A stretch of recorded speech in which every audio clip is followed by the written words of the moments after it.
Okay, settle in. Let's talk about something quiet, something most people don't notice until it's too late.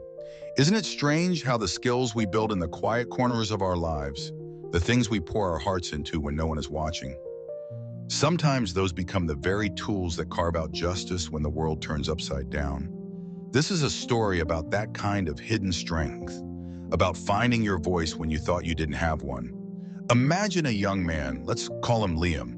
Liam's story begins not in the bright lights of success, but in the quiet shadows of a childhood often spent indoors. Back in elementary school, he was the kid who always seemed to be catching something. Sickly Liam, they sometimes called him, though hopefully not always to his face, because he missed so much school, those easy bonds that form on playgrounds and in bustling classrooms. They just didn't quite take hold for him. He remembers his peers rarely inviting him out to play. They knew he was, well, fragile, so much of his time was spent at home, navigating the quiet landscape of his own thoughts. His mother, understandably worried, was always protective. "You'll catch another cold," she'd say, her voice laced with concern. "Just stay inside, Liam. Take it easy." Instead of scraped knees and grass stains, his world became filled with the glow of screens, game consoles, tablets, personal computers. She surrounded him with the latest technology, perhaps hoping to build a different kind of world for him, one he could explore safely from his room. At first, Liam just played the games he was given, losing himself in digital adventures. But soon something shifted. He started looking behind the screen, wondering, how does this work? Could I make something like this? That curiosity sparked a fire.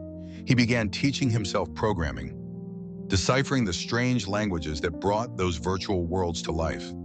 By the time he reached middle school, thankfully, his health had started to turn a corner. He wasn't getting sick nearly as often. And by then, he wasn't just playing games. He was building his own simple ones, asking other kids who were into programming or gaming to test them out, give him feedback. It was his way of connecting, using the skills he'd quietly honed. Now, let's be honest, Liam wasn't exactly the most popular kid, especially with the girls. His memories of that time aren't filled with school dances or awkward crushes. So when it came time for high school, he followed his parents' advice and went to an all-boys school.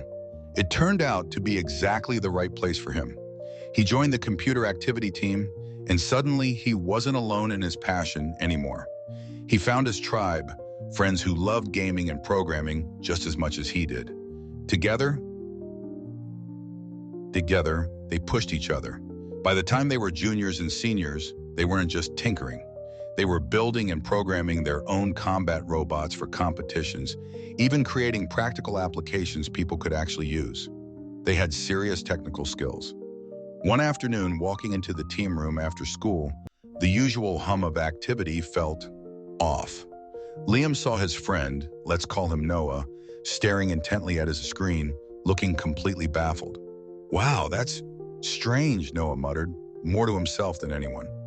"What's up, Noah?" Liam asked, walking over. "My computer, it's acting really weirdly," Noah replied, frustration etched on his face. "Look at this. The mouse is moving then all by itself, and these weird commands just keep typing themselves in." Liam leaned in. "Wait, seriously? That sounds bad. What do you mean?" And sure enough, as he watched, the cursor darted across the screen erratically, seemingly possessed. Lines of code scrolled rapidly down a black terminal window, faster than any human could type. It was genuinely unnerving. They tried to force a shutdown, clicking frantically, hitting keyboard shortcuts. But the computer ignored everything. It was completely unresponsive to their commands. "What the heck is going on?" Noah whispered, his voice tight with anxiety. Liam felt a cold knot form in his stomach. This looks like a hack, Noah. I think someone's taken over your computer. They could be stealing your data right now." Noah's eyes widened in panic. "No way! That computer has the program we were designing for the upcoming robot competition. All our work. And this is a school computer too. Our personal information is stored on it. Oh man, why? Why is this happening?" He looked desperately at Liam. "What about your security measures? I thought you had basic stuff set up." I did, Noah insisted. I swear I did all the basics properly. What is this? By now, the commotion had attracted the other teammates working nearby. They gathered around Noah's hijacked machine, murmuring suggestions, trying different things, but nothing worked. The computer continued its rogue operations, completely ignoring their efforts. Then abruptly, a message box popped up, stark and chilling, right in the center of the screen. I've taken the data from this computer. Too bad for you. Silence fell over the group. They were utterly helpless against whoever this invisible attacker was. The violation felt profound. Noah was deeply shaken by the incident. He became discouraged, started skipping team activities. The confidence he had in his skills, in the safety of the digital space they loved, was shattered. And he wasn't the only one. Some of the other guys who had witnessed the hack were so unnerved they became hesitant, almost afraid to even touch a computer for a while. Their already small team lost even more members, the energy draining from the room. Liam watched this unfold, a different kind of realization dawning within him. He thought, so this is what happens. It doesn't matter how amazing your program is, how complex or elegant your code. If your security is weak, it's all useless. Worse than useless, it's vulnerable. Up until that point, Liam had mostly focused on the creative side, building intricate programs, things nobody else could imagine. He thought that was the cool part. But seeing Noah's distress, the fear in his friend's eyes, the tangible consequence of that invisible attack, it made him understand, truly understand, the critical importance of cybersecurity. It wasn't just about building things. It was about protecting them, protecting the work, protecting the people behind it. A new resolve hardened within him. If that's the case, he thought, sitting alone in their now nearly empty team room, then he'll just have to build a system that no one can break into. He'll have to create a shield. From that day forward, his focus shifted. He started spending his days and nights immersed in security programming. Long after the final bell rang, he'd still be there, glued to the monitor, the faculty advisor occasionally shaking his head in quiet disbelief as he locked up. Liam dissected existing security systems, identifying their weaknesses, their vulnerabilities. He worked tirelessly, patching those holes, building layers of defense, creating a program designed to completely block external attacks like the one Noah had suffered. Finally, he thought he had something solid. He called Noah, who was still feeling down and avoiding the computer lab. "Hey, Noah," Liam said, trying to sound casual but buzzing with nervous energy.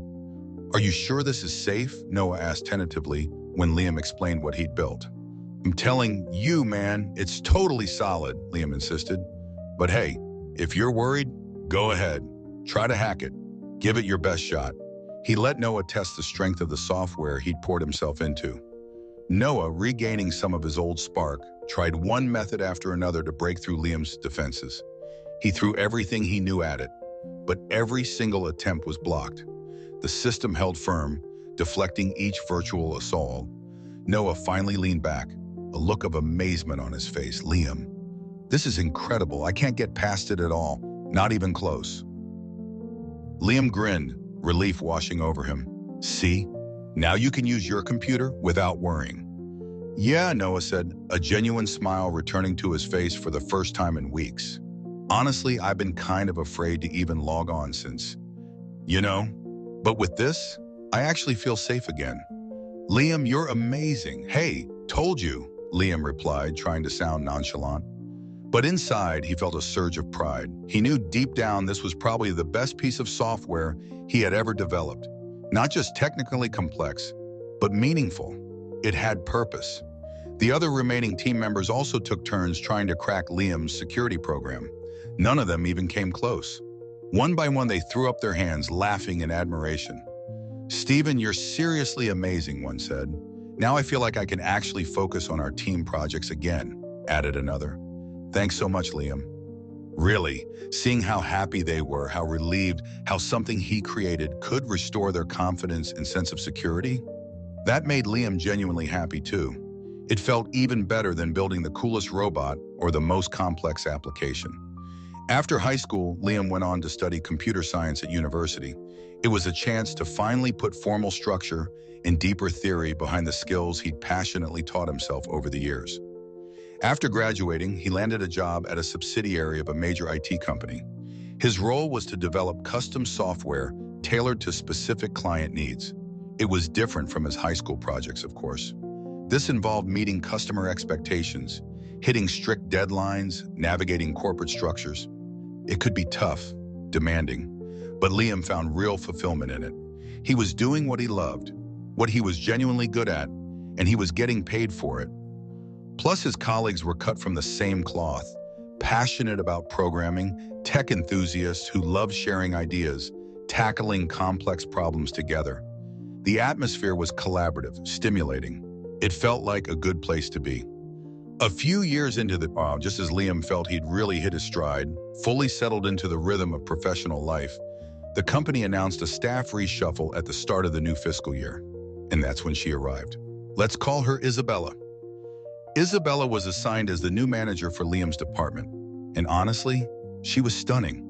The kind of beautiful that makes you instinctively stop what you're doing, makes you forget what you were about to say. "My name is Isabella," she announced on her first day, her voice smooth and confident. "I'm looking forward to working with all of you." She looked to be in her late 20s. Her long, soft brown hair swayed perfectly over her shoulders as she moved. She wore a perfectly tailored suit that spoke of quiet expense, and large, dangling earrings caught the light as she surveyed the room. Liam couldn't help but stare for a beat too long. "I've heard this department has some of the top talent in the company," she continued, a bright smile playing on her lips. "I have high expectations for all of you." And then her gaze swept across the team, landing on Liam for a moment. Her eyes were big, bright, and when she looked directly at him, Liam felt his heart give an embarrassing little jump, loud enough he almost thought others could hear it. You have to understand, Liam's department was, well, it was full of tech guys. People used to joke, "Your only girlfriend is your computer." Most of them, Liam included, had never really worked closely with a woman before, especially not one who looked like Isabella. There was an immediate ripple of awkwardness mixed with undeniable excitement. "Can she really handle the kind of stuff we do here?" one colleague muttered under his breath later. "Who knows?" another replied. "There aren't many women in this field to begin with." But despite the uncertainty, the underlying sentiment was clear. "But man, Isabella is really beautiful," someone else whispered, almost reverently. "She doesn't seem like someone who belongs in a department like ours. Just talking to her makes me nervous," another admitted. "We're lucky to be working with someone that gorgeous." They were, quite frankly, thrilled, almost giddy. Having someone so seemingly out of their league, so polished and captivating. As their boss, Liam felt it too, a surge of motivation. "Wow, okay," he thought, "I'm going to work really hard. I don't want to let her down." Looking back, it's almost painful to remember how caught up they all were in that initial excitement, blinded by the surface. It only took a few days, maybe a week, for the first cracks to appear in that perfect facade. Little things started to surface, things that made them realize Isabella didn't seem to know anything about their industry at all. One afternoon, Liam was discussing a technical challenge with Robert, another programmer on the team. "This client wants it specified in Perl," Liam said, frowning at the screen. "But honestly, implementing that specific feature in Perl is going to be really tough, maybe even unstable." "Yeah," Robert agreed, leaning over. "With this particular specification, I'd much rather use Ruby. It would be cleaner, more robust." Suddenly, Isabella's voice cut through their concentration. "Hey, you two, stop chatting about jewelry and get back to work." She actually chuckled, as if making a clever joke. "Not like either of you probably have a girlfriend to give pearls or rubies to anyway." Liam and Robert just stared at each other, dumbfounded. She didn't even recognize the names of basic programming languages. Forget understanding the fundamental structure of code or the nuances of different development approaches. Talking technical details with her felt like trying to explain calculus to someone who hadn't learned basic arithmetic. It was like having two completely separate conversations happening in the same space. On top of that, she was constantly away from her desk during work hours. Meetings, long lunches, personal calls, who knew? The result was a growing backlog of documents, proposals, and change requests that needed her approval, her signature. And since they couldn't move forward on key project milestones without her sign-off, everything started to slow down, grinding towards a frustrating halt. Finally, one afternoon, Liam caught her just as she returned to her desk after a long absence. "Isabella," he said politely, holding out a document, "could you please approve the spec change request for Company A? We discussed it briefly 3 days ago and the team needs to move forward." Isabella barely glanced up from her phone. "I don't know anything about that," she said dismissively. Liam blinked. "But I handed it to you personally 3 days ago. I also sent a follow-up email yesterday." He tried to keep his tone steady, reasonable, but she snapped back, her voice suddenly sharp. "I said I don't know, didn't I? I'm busy. And frankly, if I didn't review and approve it 3 days ago, that probably means it wasn't important enough or wasn't worth approving." She paused, then her eyes swept over Liam, a look of distaste crossing her features. "More importantly," she continued, her tone dripping with condescension, "how can you even show up to work wearing that wrinkled shirt? And look at that unkempt hair. Honestly, I was told this department was full of elite talent, but all I see are sloppy, unfashionable men." "What a letdown," she sighed dramatically. "And you couldn't even think to bring me a cup of coffee when you approached my desk? You're quite useless as a man, aren't you?" She let out another exaggerated sigh, clearly annoyed, then turned back to her phone, casually spinning a strand of her perfect brown hair around her finger with one hand while endlessly scrolling with the other. She made absolutely no move to actually look at the document or do any real work. Liam stood there, stunned into silence. Getting scolded, criticized like that by someone so attractive, it had a bizarre effect. It almost made him feel like he was the one at fault, even though he knew logically he wasn't.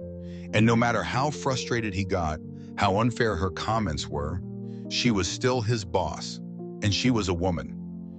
It made pushing back feel incredibly difficult, almost impossible, especially for someone like Liam, who wasn't naturally confrontational.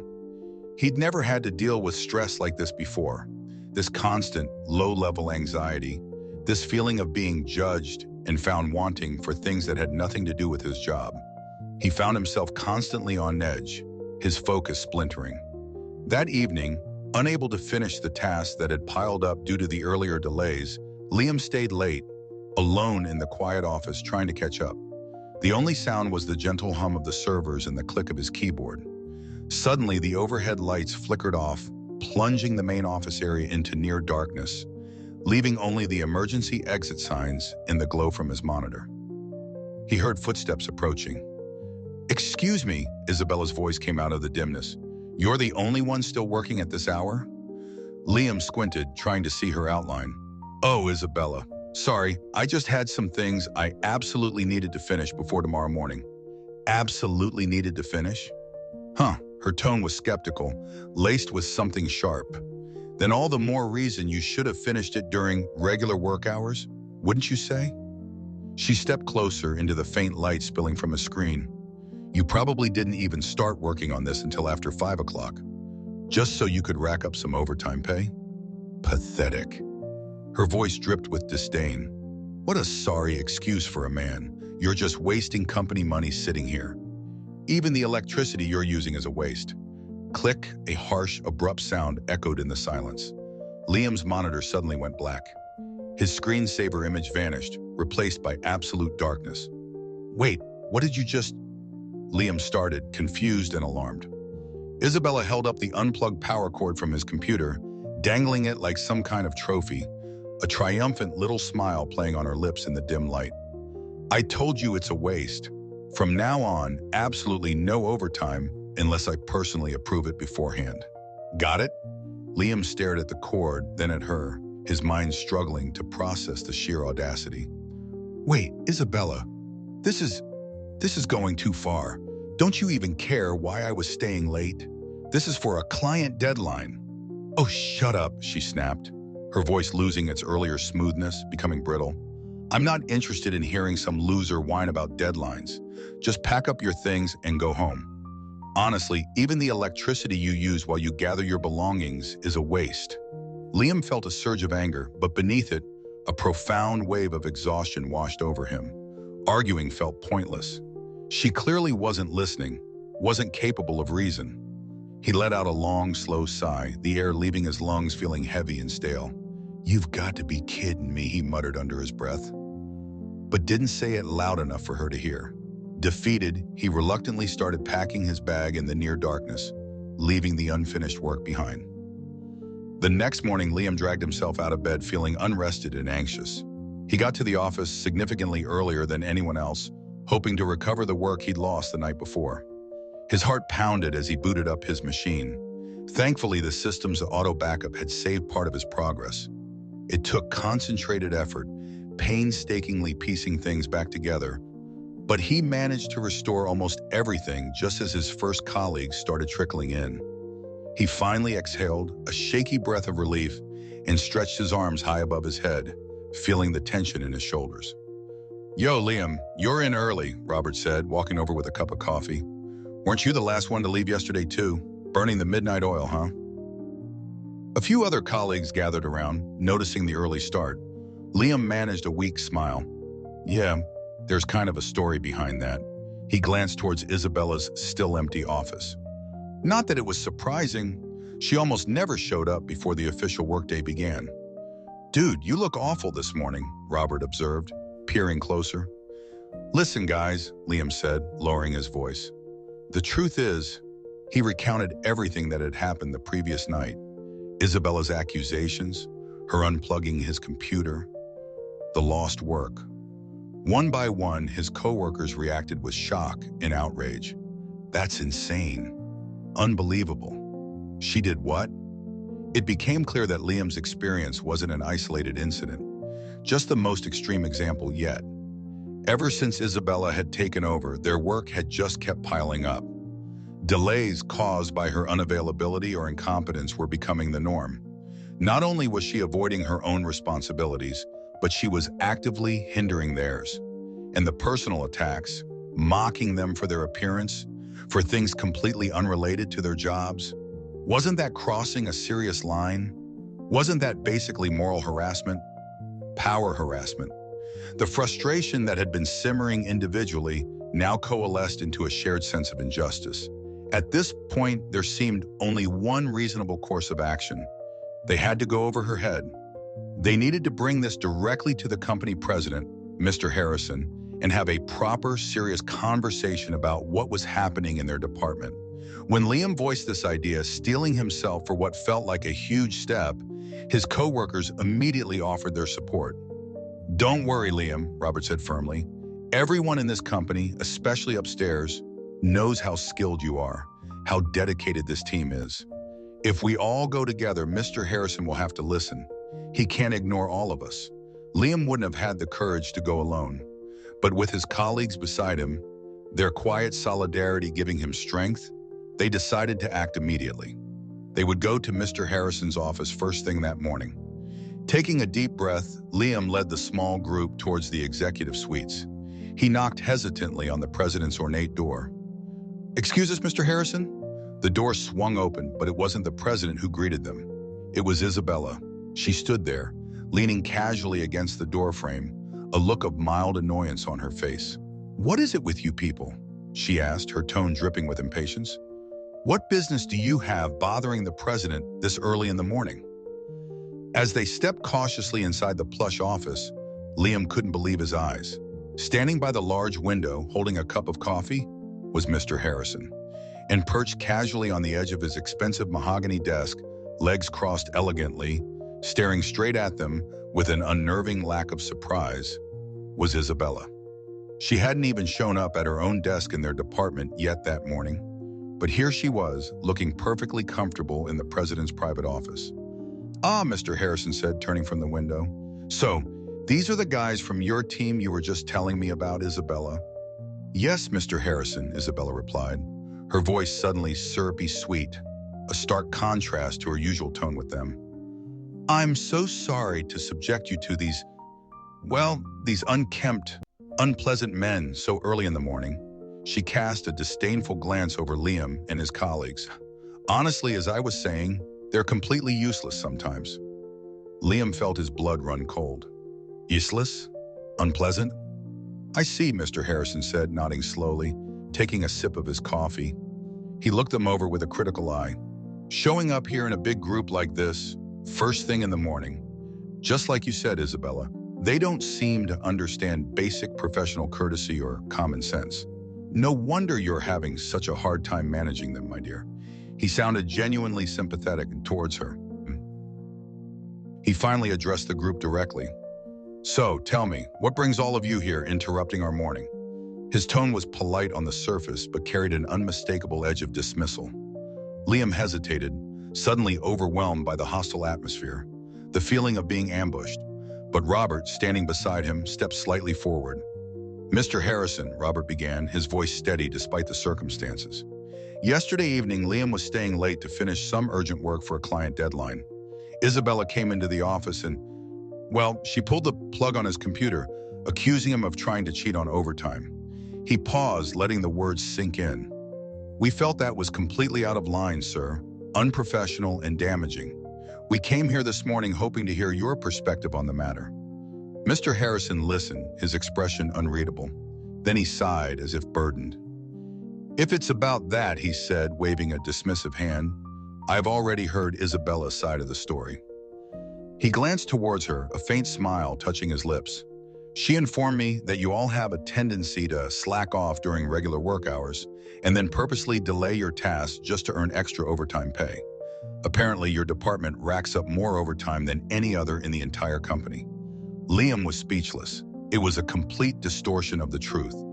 He opened his mouth to protest, but Isabella spoke first, leaning toward Mr. Harrison, tapping her perfectly manicured nails against the polished wood of his desk.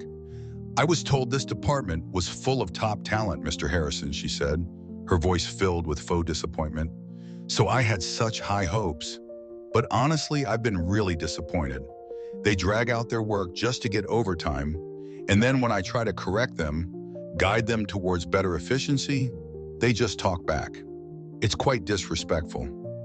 It was a complete 180 from the aggressive, dismissive way she acted when she was alone with them in their department. The performance was sickeningly convincing. Mr. Harrison nodded again, his expression hardening as he looked back at Liam and the others. Well, that settles it. Starting today, no one in this department is allowed to work a minute of overtime without Isabella's explicit, written approval beforehand. No exceptions. He gave them a little shooing gesture with his hand. Now, if you'll excuse us, we have important matters to discuss. Get back to work. It was clear the conversation was over. It felt like being thrown out, dismissed like unruly children. Defeated, demoralized, Liam and his colleagues left the president's office in stunned silence. The connection between Mr. Harrison and Isabella, the blatant favoritism, the complete disregard for their concerns, it painted a grim picture. After that disastrous meeting, the mood in their department, which was already strained, turned utterly toxic. Learning about the apparent relationship, or at least the very close alliance between Mr. Harrison and Isabella explained so much, but it also crushed any remaining hope for fairness. As if the work delays caused by Isabella's incompetence weren't bad enough, now even the essential overtime they genuinely needed to meet deadlines or fix critical issues was banned without her arbitrary approval, which she rarely gave. She began interfering more directly, micromanaging tasks she didn't understand, questioning decisions on critical projects that had to be completed after standard hours for system stability reasons. On top of that, miscellaneous tasks, administrative duties that used to be handled by other departments, somehow started getting dumped onto their team, adding insult to injury. Everyone was stretched thin, stressed, and exhausted. What used to be a lively, collaborative workspace, filled with the buzz of technical discussion and occasional nerdy jokes, became a silent, cold vault. No one exchanged ideas freely anymore, or even made much casual conversation. The only sound was the dull, almost resentful clacking of keyboards echoing through the floor. It felt oppressive, like they were constantly being watched by Isabella, judged, waiting for the next unfair criticism. No one dared speak up or challenge anything. If anything went even slightly wrong, everyone knew Isabella would report it straight to Mr. Harrison. likely twisting the facts to make them look incompetent, and they'd inevitably get scolded or reprimanded. Who would possibly want to work in an environment like that? Unsurprisingly, more and more people started calling in sick. The constant tension, the fear of making a mistake under Isabella's scrutinizing gaze, ironically led to more mistakes. People were so anxious, their focus suffered. And every single time someone slipped up, Isabella would lash out, her voice sharp and accusatory, making the atmosphere even more tense, even more prone to errors. It was a vicious downward spiral. One morning, the tension snapped. Isabella's shrill voice cut through the heavy silence. First thing, "Robert, why didn't you finish that project update that was due yesterday?" Robert, who usually had a calm demeanor, looked pale and stressed. I'm sorry, Isabella. There was an unexpected compatibility problem with the latest system patch. I encountered it late in the day, and I couldn't finish resolving it within standard work hours." "A problem?" Isabella repeated, her voice dripping with sarcasm. "And why do you think that problem happened, Robert? Because you made a mistake somewhere along the line, right? Don't try to hide your incompetence behind technical jargon." "Well, it's just that," Robert began, trying to explain the technical nuance. "If you were doing your job properly in the first place," Isabella interrupted, "there wouldn't be any problems. Don't you dare try to make excuses by calling your mistake a trouble and then use that as a pathetic excuse to try and earn more overtime pay. It's truly pathetic." Her voice echoed through the department, making everyone cringe. Liam felt his stomach turn just hearing it. "Thanks to you," she continued, gesturing wildly, "we're getting flooded with calls and angry emails from the client this morning. Why am I the one who has to clean up your mess? You have exactly 1 hour to fix this. 1 hour." Robert stared at her, aghast. That's unreasonable, Isabella. It's a complex issue. It might take longer than—" "What?" she shrieked. "Don't you dare tell me you can't do it. Are you really that incompetent?" That was it. Liam couldn't stay silent any longer. Her behavior was so outrageously unfair, so divorced from reality, he had to step in. "Isabella," Liam said, his voice quieter than hers but firm, cutting through her tirade. "That's going too far." Isabella whirled around, her eyes blazing, fixing him with a cold glare. A vein bulged slightly at her temple. Liam stood his ground. Robert did everything he could the moment the problem occurred yesterday. When he realized he wouldn't be able to finish it within work hours, he followed protocol. He submitted a formal overtime request to you, explaining the situation and the urgency. Liam looked directly at her. "You're the one who denied it. You told him, and I quote, 'Shut everything down and go home.' It can wait. If we're not even allowed necessary, documented overtime to fix critical client issues, what exactly are we supposed to do?" "Oh," Isabella hissed, taking a step towards Liam's desk. "So now you're saying I'm the one at fault here? A useless freeloader like you thinks you have the right to talk back to me? To question my decisions? I'm just asking that you approve essential overtime when it's clearly justified," Liam replied, keeping his voice level despite the adrenaline coursing through him. Robert was genuinely worried about the client impact last night. This entire mess this morning, all these complaints and inquiries, it could likely have been avoided if you had just approved his request to stay and fix the problem when it happened. My, Isabella sneered, crossing her arms. "You've gotten awfully bold, haven't you, Liam? You really think you can question me, your manager?" "I don't mean to question you in that way," Liam said, choosing his words carefully. "It's just what you're saying, how you're treating Robert right now. It feels incredibly unfair, and it's hurting our ability to do our jobs effectively." Isabella let out a short, sharp, humorless laugh. "Uh-huh. You know what? You're fired." The words hung in the air. Silence descended again, thick and shocked. "What?" Liam breathed, unsure if he'd heard correctly. Isabella spoke again, this time with a sigh that sounded utterly bored, almost indifferent. "I don't need garbage who won't obey my instructions. You're out. Pack your things." "Isabella, this is outrageous," Robert protested, stepping forward. "You can't just—" But Isabella waved him off, her focus entirely on Liam. "Honestly, I never liked you from the very beginning," she spat, her voice filled with venom. Some unimpressive, quiet nobody trying to defy me behind my back. You've got some nerve. She leaned closer, lowering her voice to a menacing whisper. Let me make this crystal clear for you. You are my subordinate. You are nothing more than a slave who does exactly what I say. Got it? The word slave struck Liam like a physical blow. He stared at her, seeing the pure, unadulterated ugliness beneath the beautiful surface. What? She challenged, seeing the look on his face. Think you're irreplaceable? Please, there are plenty of replacements out there. People who actually know their place. You're certainly not worth the paycheck this company wastes on you. Now pack up your things and make sure you erase any trace of yourself from this office before you leave.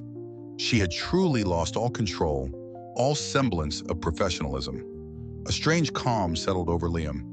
The anger, the frustration, it all seemed to drain away, replaced by a cold clarity. That's enough, he said quietly, not to her, but almost to himself. I'm done. He looked her directly in the eye, understood. Completely drained of the will, or the need to argue further, he simply turned away from her and walked back to his desk. The thought of leaving the company, leaving the colleagues he genuinely liked and respected, the place where he had once felt so fulfilled. It was hard. A pang of sadness hit him.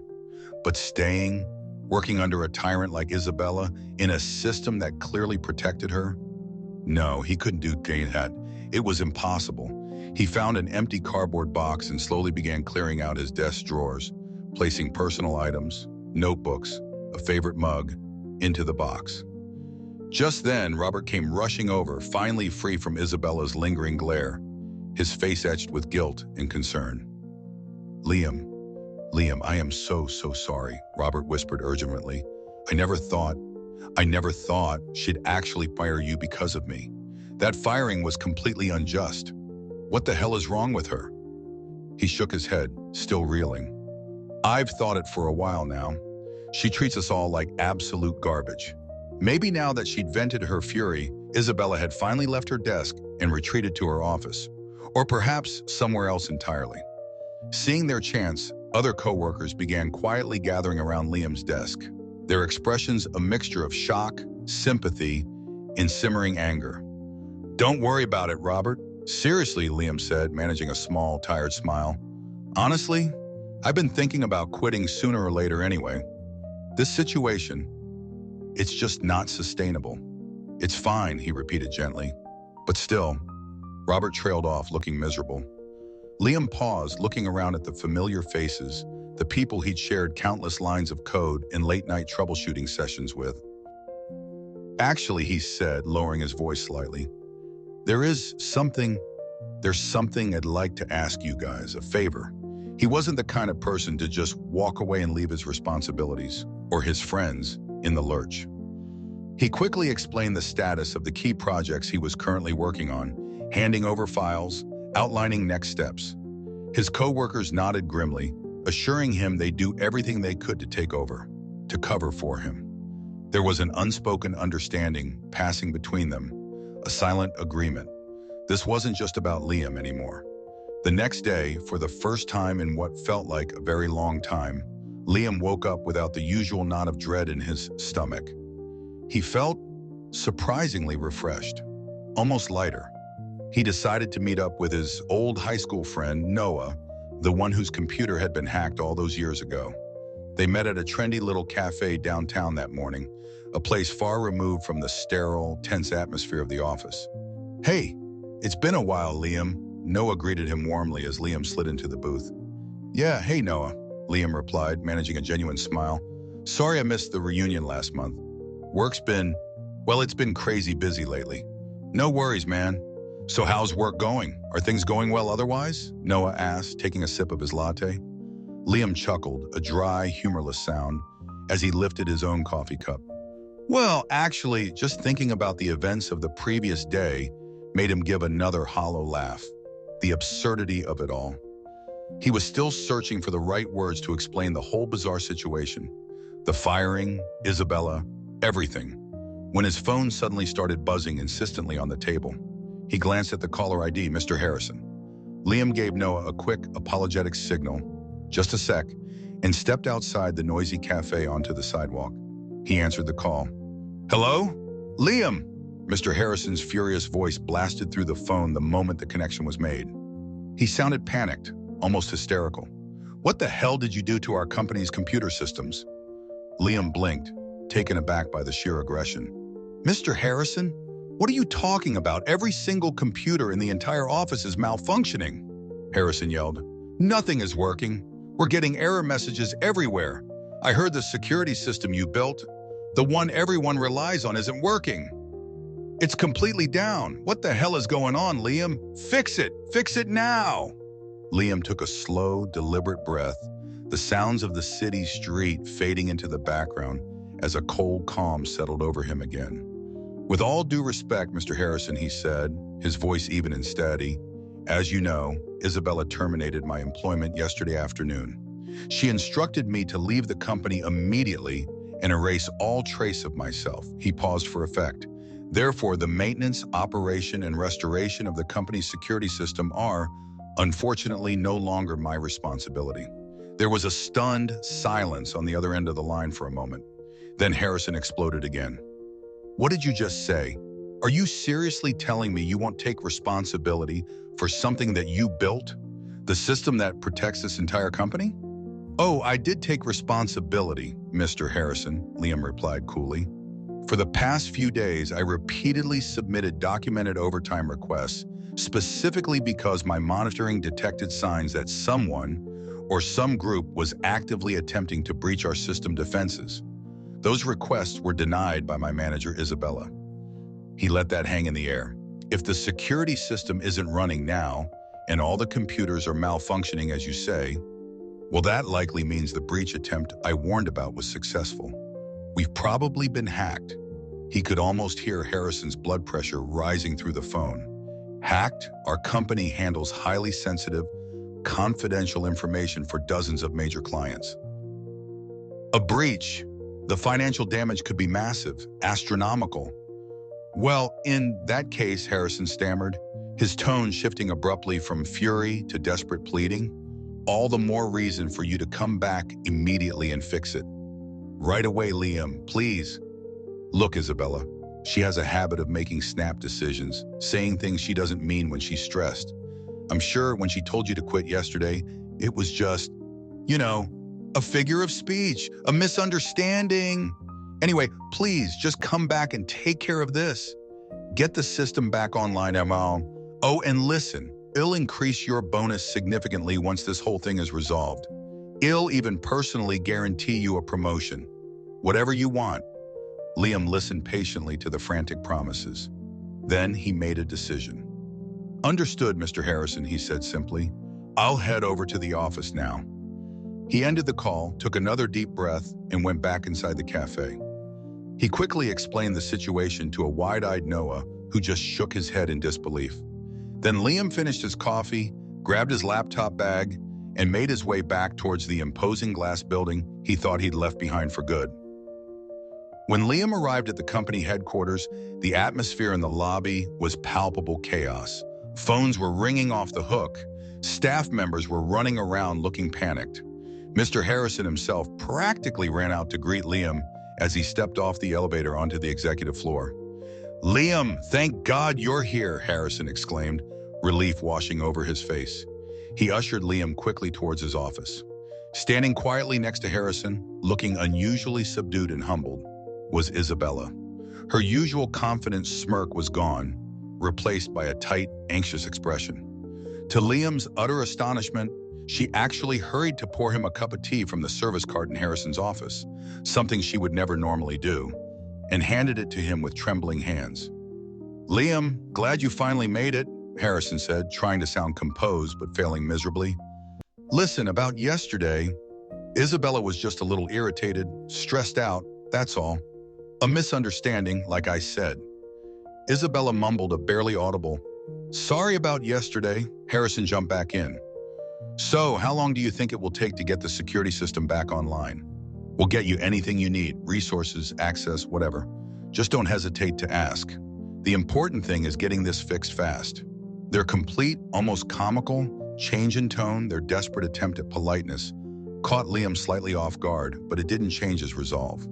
He placed the untouched cup of tea on the edge of Harrison's desk.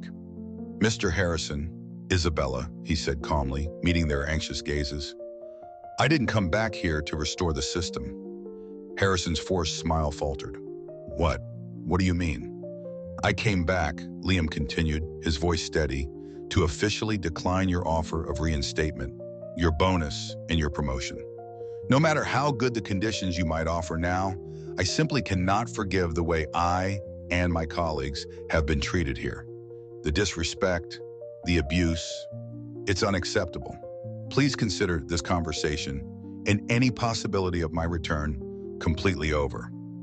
He looked both of them directly in the eye as he spoke, letting the finality of his words sink in.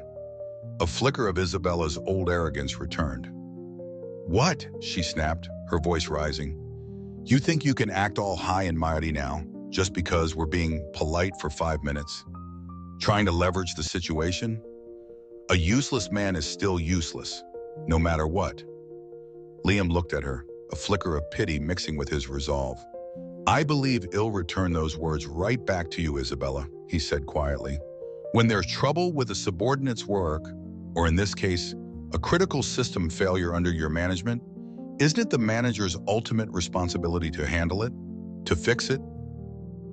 I'd say it's only appropriate, perhaps even necessary, that you take care of restoring the company's security system yourself." Isabella's eyes darted around the room, panic flashing across her face.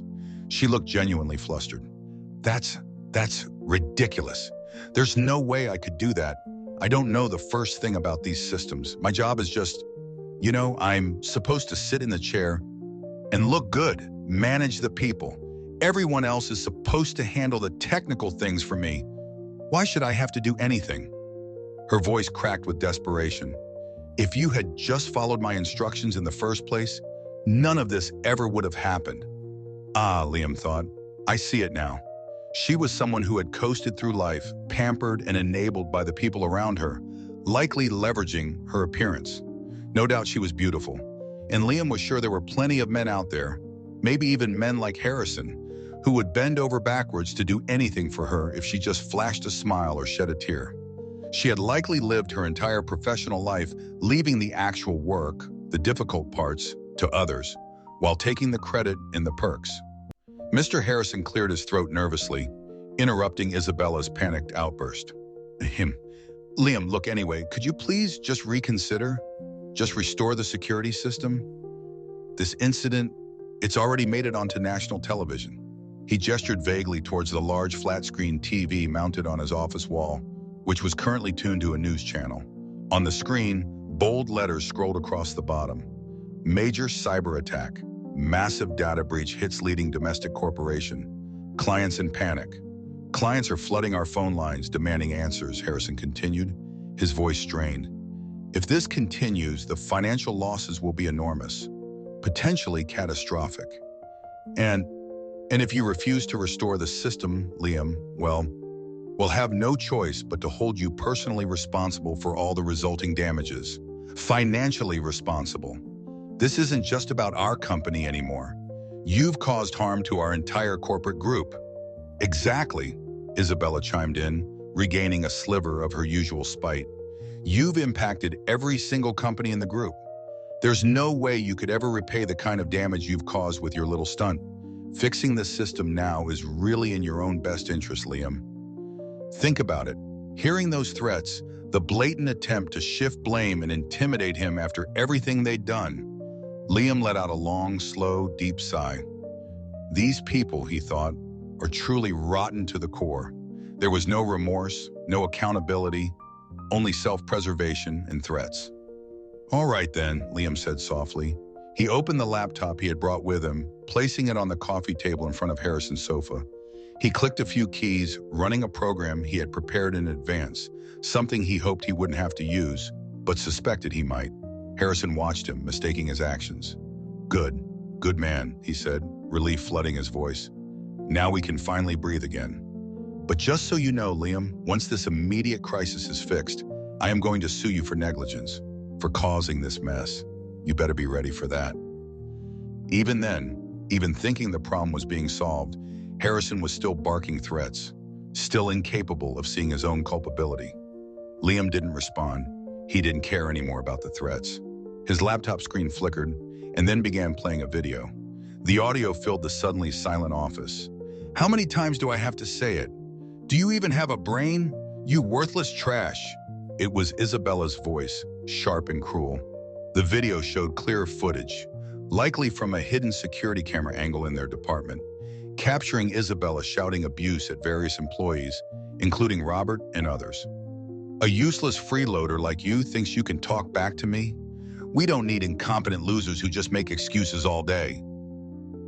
Anyone who doesn't obey me is fired. Understand?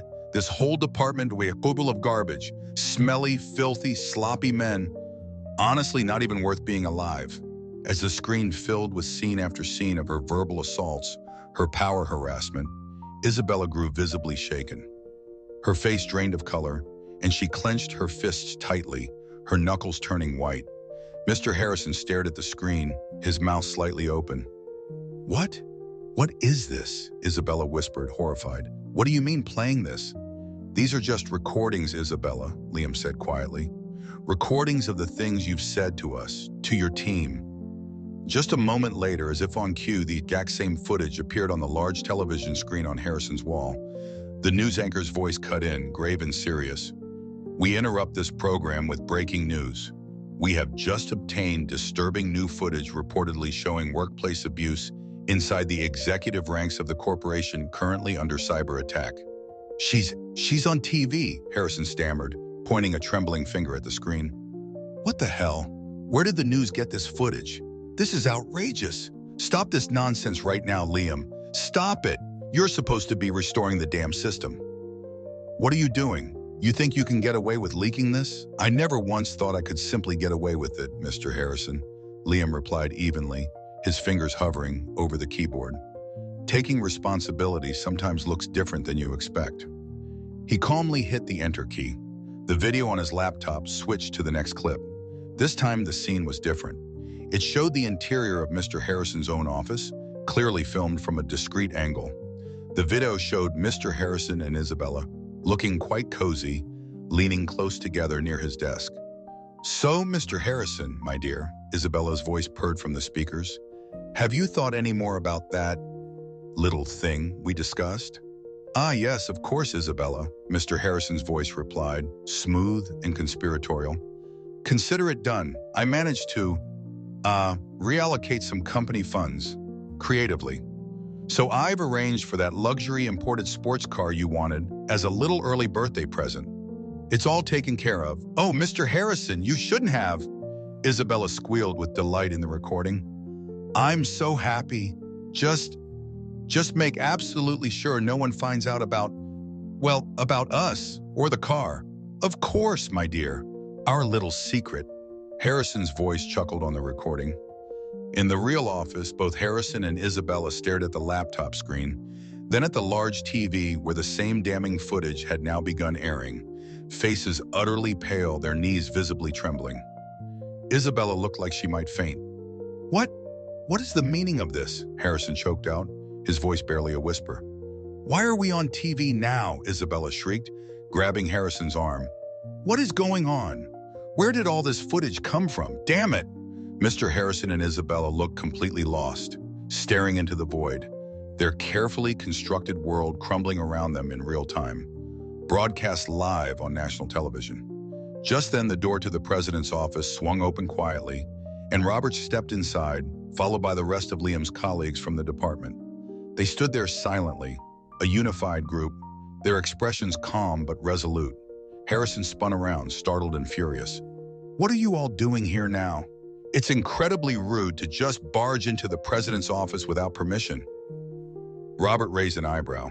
"Rude? Really? Is that what you're concerned about right now, Mr. Harrison?" His voice was quiet but carried immense weight, coming from the man who embezzles company funds for luxury cars while calling his dedicated employees garbage and useless.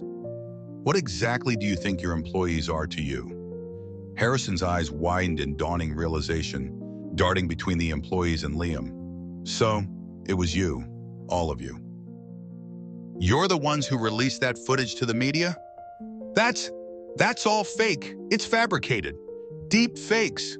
We'll sue every single one of you for defamation. For slander. Robert almost smiled. It's not fabricated, Mr. Harrison. Not in the slightest.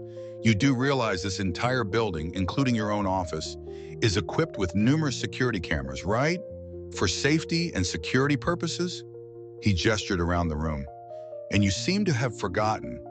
We're programming experts. We design, build, and manage complex systems every single day.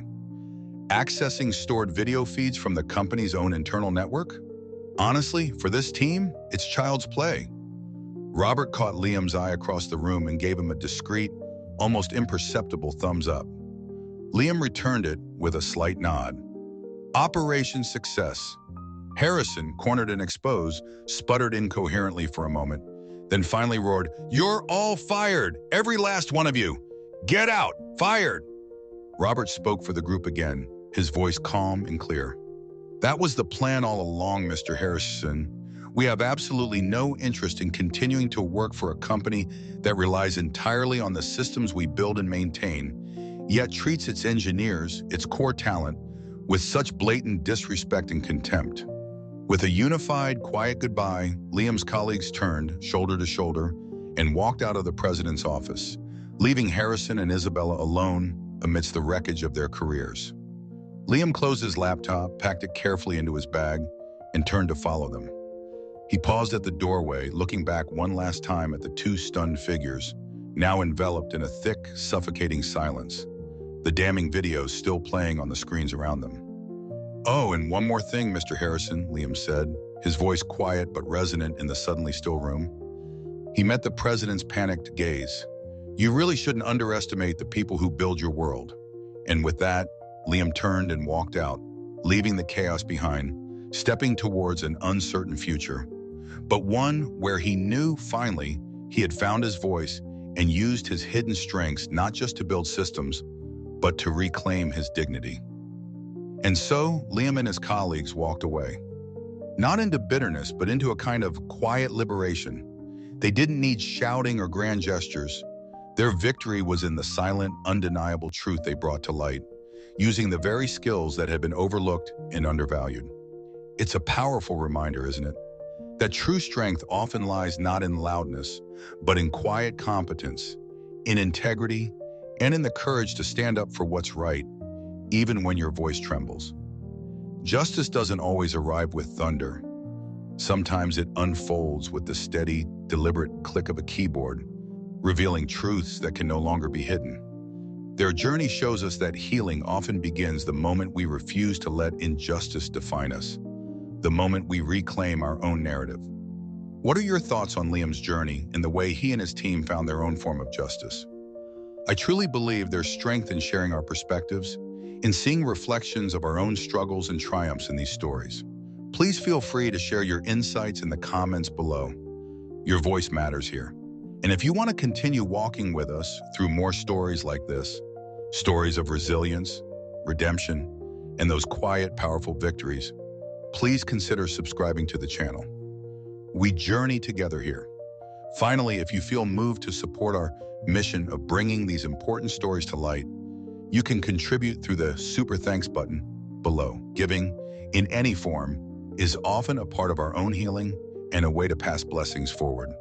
Thank you for listening, truly. We'll talk again soon.